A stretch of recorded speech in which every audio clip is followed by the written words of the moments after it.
All right, this is my review of episode 23, the penultimate episode of season 1 for Vinland Saga. Spoiler alert. I had to take a little bit of a break between watching it and doing this review, so I hope I don't miss anything. I know this episode started with them arriving where they're having the big meeting. King Swain is having the meeting of the lords to thank them for, vanquishing the English and to reward them and to tell them of his future plans. And he said he was going to reward the prince during this meeting as well. It starts off with the rumors. People are talking about the rumors of the king trying to have Prince Canute killed so that Prince Harold will be the sole heir once he dies, and the kingdom won't be split, and it'll have the one ruler. Of course, it's never been substantiated whether that was the case or not, but the fact that this rumor is going on, the fact that Askeladd kind of started this rumor, is the more of the point. So, Askeladd is really feeling himself in this episode. There's a point where he's like, everything's falling into place. I'm getting ahead of myself. Like I said, I might have to jump around because I don't remember exactly. I'm probably not going to remember everything.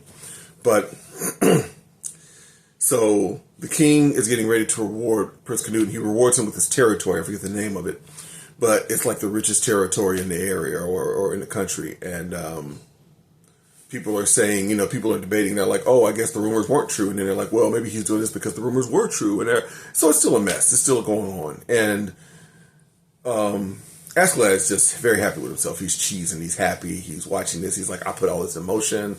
I figured all this out. It's like, I guess because to him, like, he's incredibly smart, obviously. Chess player he basically uses life as a chessboard. He makes his moves, and they usually work out. But I guess in this case, because of the prince and the king, and he's watching this, he's like, oh my God, I'm actually doing this. I'm making it happen.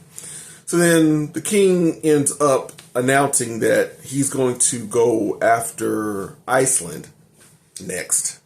But before he does that, he's concerned about rebellion in Wales, which, of course, if you remember, is Askeladd's mom's homeland. So, and she's buried there. So he's like, we're going after Wales next. So the next time they show Askeladd, he looks like the blood, like they say in the show, looked like the blood just got drained from his body. Well, if you remember Floki, he's one of the king's men, and he's talking to the king, and he notices the look on Askeladd's face. He knows nothing of Wales, and this is a brilliant episode as far as just people maneuvering themselves and trying to figure everything out. Everybody's trying to figure out what the other person's thinking, and nobody really knows.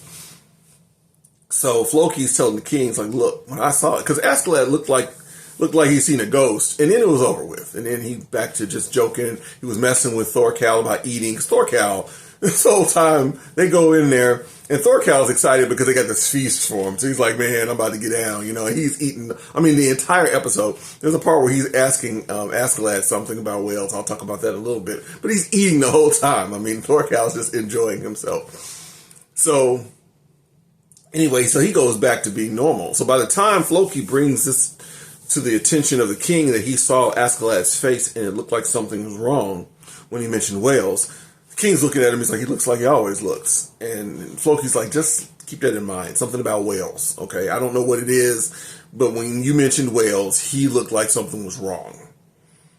So Askeladd is watching them, and he's like, is there a possibility that the king already knows that about my mom in Wales, and he's doing this to antagonize me? And he's like, no, there's no way he'd just be doing this to antagonize me. So he's trying to figure out what's going on. So it's back and forth, and it's interesting. Meanwhile, very interesting. I don't know about this.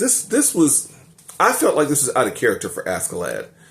Thorkel asked him while he was munching on some sausage or something.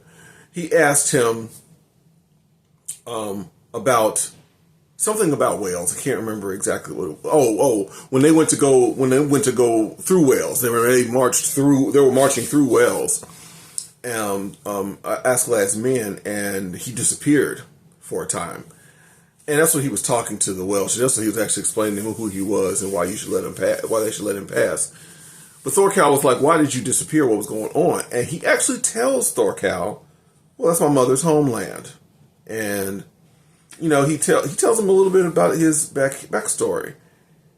And Thorkel's like, "Oh, well, this doesn't look like it's going to go well for you then," because he's like, "We're about to attack Wales and blow it up." And then Askeladd says, "Hey, if you don't mind, keep this to yourself." And Thorkel's like, "Of course, sure." They all respect each other. And Thorkel's not going to rat him out or anything. Thorkel's loyal and very trustworthy. He's just crazy and likes to fight. But anyway, I thought it was out of character for Askeladd to divulge that kind of information and make himself vulnerable to somebody, even if it's Thorkel. Unless Thorkel is becoming like Bjorn to him. He did say in the last episode or episode 4, whenever it was, that he told Bjorn, you're the only friend I ever had. So maybe he's feeling that bond with Thorkel. I don't know. They both respect each other as warriors, so it's interesting. Anyway, past all of that, the prince doesn't really have a whole lot to say in this episode. You're watching him, but this is more about Askeladd and the fact that, they're going after Wales now. As far as Thorfinn, he's still jacked up from the beating he took at Askeladd's hands. So he's stumbling around trying to figure out what's what. I'm not sure exactly where he was trying to go to. At some point he thinks because he's like out of it, he's dazed and his arm's still messed up. He's still got a busted nose and face is swollen and blood still coming off of his nose. He's still really jacked up. So he's stumbling around town and he thinks he hears Askeladd. So he goes to the guy and grabs him, turns the guy around. It's not Askeladd. So the guy's like, "Oh, okay." He basically is like squaring up on him. It's like, "Let's fight then." So it's him and 2 of his men. Now, Thorfinn is dazed and confused and a broken arm, bloodied. He can barely stand and he can barely see through his eyes. It's like they're showing his vision being blurred. And he whipped all 3 of the men without even trying hard. But then he gets arrested, so he gets thrown in jail. But he whipped those men so quick, it was insane. And then when he got done, he was still just like, but he's that good a warrior. Three regular guys were not going to be able to do anything with Thorfinn. Anyway, when he goes to jail, he sees, I need to know this guy's name, remember this guy's name or figure it out. The old man from his homeland who knew Thor's and his mom and his sister and came for him. He found him there. He was asking around and found him. And he starts talking to him about Vinland. And he starts describing it again. And he mentions that Thor's would have wanted them to go to Vinland. He's like, "Just come. I know you want to kill this guy.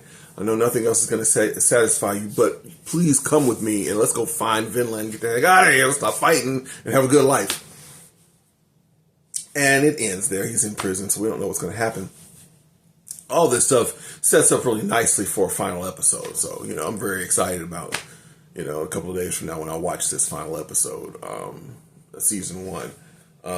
I'm trying to debate whether I want to take a few days off afterwards, after this, just to kind of process everything. I'll see. But, this episode was good. It was a good setup for the finale. It really has a feel of a part 1 of 2 because they're still in the meeting. They still haven't resolved anything as far as the meeting with the lords. Thorfinn is still in prison. He's still talking to the old gentleman who knew him from his past. They're talking about Vinland. Thorfinn's listening to him. They didn't resolve anything. So we're just setting up and waiting to see what's going to happen in this final episode. It's been a fun ride, and it'll be interesting. It's going to be really, really fun to see how that all plays out.